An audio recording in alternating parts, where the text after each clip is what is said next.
Say it again. I'm sorry. Let her know for all the things that she's doing, for all the things that she has done. I know that she's always felt like she was a small one in the corner that was always underestimated. She goes, Mighty Mouse. She's saying you're fierce and you're relentless. She goes, it's probably one of the best qualities that you have that you've ever had. From sunrise to sunset, I don't ever watch you stop moving. Even if you are sitting, I don't care. She goes, you never stop. You're nonstop in your head. You're always tinkering, trying to put things together. I want you to know that one day you're going to solve it. You're going to figure everything out. And you're going to look back and you're going to be like, it was that easy. And I can't believe that I missed so much just being in this. You are like, you're always in your mind, like not even with your hands, but like if you're in your mind, it's almost like you're trying to figure out how things work. She's saying the answer is right under her nose, right under your nose. And when you get it, you're going to be like, and she went like this too, like when you look down, like did that. Um, Victoria Keith, what else would you like to say to Cheyenne?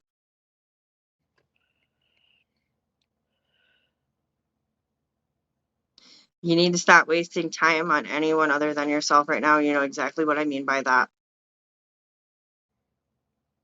She goes, you have your responsibilities. You have your due diligence.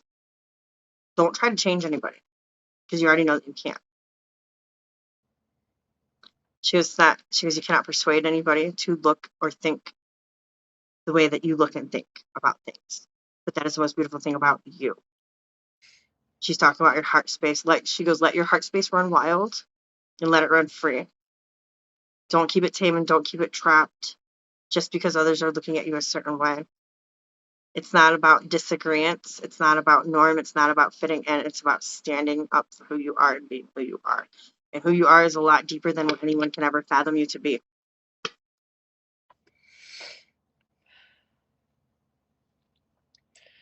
Showed me, at first I thought it was like juniper or rosemary, but I'm just going to go with Christmas tree. It was like one single sprig of a Christmas tree, like a real one, it looked like to me. Just really quickly, that was it. As quick as it came, as quick as it went.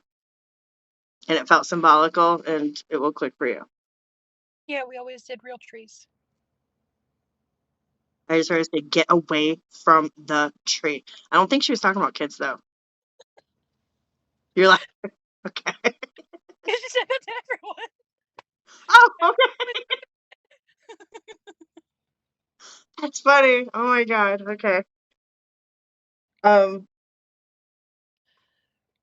do you want to ask her any questions? Did she go and see Becca? Because Becca told me something and I want to know if it's true. Victoria Keith, how you feel about going to see Becca? All the time. Hold on.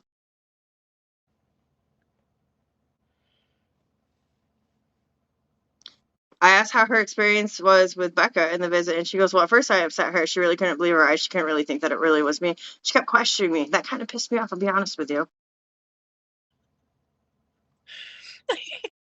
Just, I love her. I don't even know her, and I love her. She goes, many do. Did you fucking say that?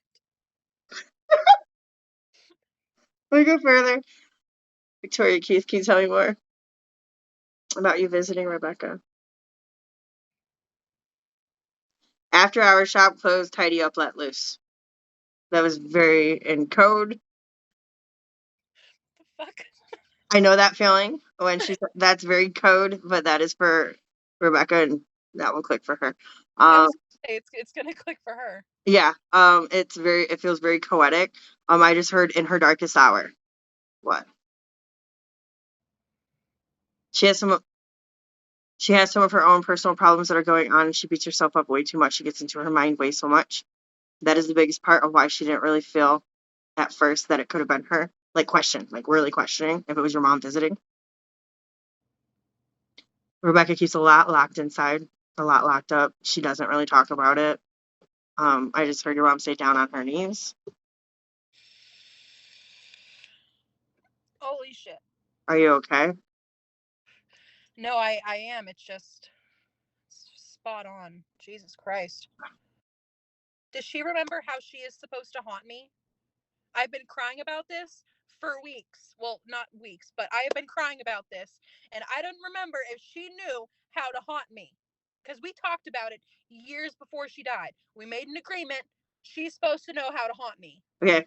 I'm getting a lot right now. I'm sorry. Okay, so where do I start? Okay. She says, look over your left shoulder. Shut the fuck up. Oh, I have chills. She goes, boop. Victoria! And then she says, what you're wanting her to do, she cannot do yet. But does she know what it is?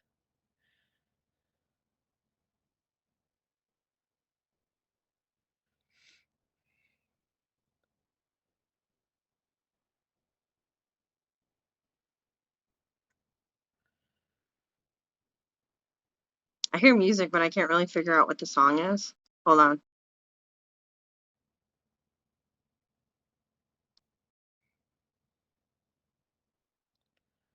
Oh my god, she's just playing me all these different songs like it's flashing, like almost like she's messing with like a radio or something. I keep hearing music flickering. Okay, so it feels like an electronic device that she's trying to make work. I can't pinpoint what this electronic device is, but I do know that she is not energetically strong enough yet in the realm that she is in to do what you're requesting her to do. So whether it was a light flickering or a radio or a TV or anything like that, like it's not something she's strong enough to do yet. We were haunted heavily when we were younger, and someone that haunted her was her best friend Keith, who died of a drug overdose. And whenever we got in contact with a medium, he told her to look over her left shoulder. That was a cue for me. Are you fucking kidding me? Sorry, I'm sorry. No, you're fine. But she's supposed to knock over brooms and open curtains. Oh my god. Hold on, because I just gotta hold on. I know I'm a good reader and I'm very humbled, but that was just too much. I just see what I hear. Okay. Okay. So why couldn't you talk about brooms and curtains? Because she forgot. Raggedy ass. She goes, I didn't forget. She goes, I got something for that ass. Oh, Jesus. So she sang a song, this one, when she's going through the channels, the two songs that I do know that I could figure out was Sing Me a Song, Piano Man. And then the other one was like hip hop. It goes day and night. Okay, that song. So, beginning with you. That's I'm sorry. You're okay. What were you saying?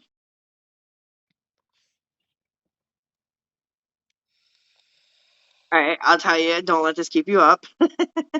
When you feel what feels like a cat needing dough at the foot of your bed, it's her. She didn't even like cats like that. It's the sensation like that. That's what it will. That's how you will. You know what it's like for a cat to need dough. Yeah. So that's just the best way I could describe it. When you feel that at like the foot of your bed and there is no cat there, that's your mom. Huh. Did she touch me the other night? Mm-hmm. Son of a bitch. I said that. She goes, you asked for it. But if that happens tonight, she says, don't be alarmed. It's just her. Okay. And needing dough. So I'm going to ask her if there's anything else that she wants to give you before I thank her. Let me see. Do the dishes. I didn't get to ask you. Hold on. I don't want to do the damn dishes. Fucking hate to. She's very around. Victoria Keith, thank you so much for coming through. Is there anything else that you would like to say to Cheyenne Martinez before you go? I'm always watching after you. I'm always around you. I promise that I would and I always will be. Please pay attention to your sister. She's not in a good place right now. Do not let her fall back. Do not let her relapse. It's not about... She has addictions. I'm not even saying that they're about drugs. It's bigger than that. Okay? It's more than that. It's everything she's ever known. She is addicted to. Because she doesn't know better. Do not let her go back to that. She says, try your hardest, do all that you can do, but do not lose yourself in the process. You have bigger fish to fry. Okay. Can you tell her that I'm sorry? Because we didn't end on the best of terms. And I love her. When you were saying sorry, she said, fuck you. And it was in a laughing matter. I will say that. And she brought forward a pink flower. I can't tell you what the flower is, but it's a beautiful, rich pink color. That's my color. That's for you. And then she made a joke. I don't know if you'll remember this about your childhood, but it is a joke surrounding coal. Charcoal, coal. I mean, Christmas. Yeah, no, she had you going one year. I think you were 5 maybe, and she's laughing about it and like bringing it up like hysterically, like snot coming out her nose laughing. Like she wants you to laugh and she wants to remember the good times.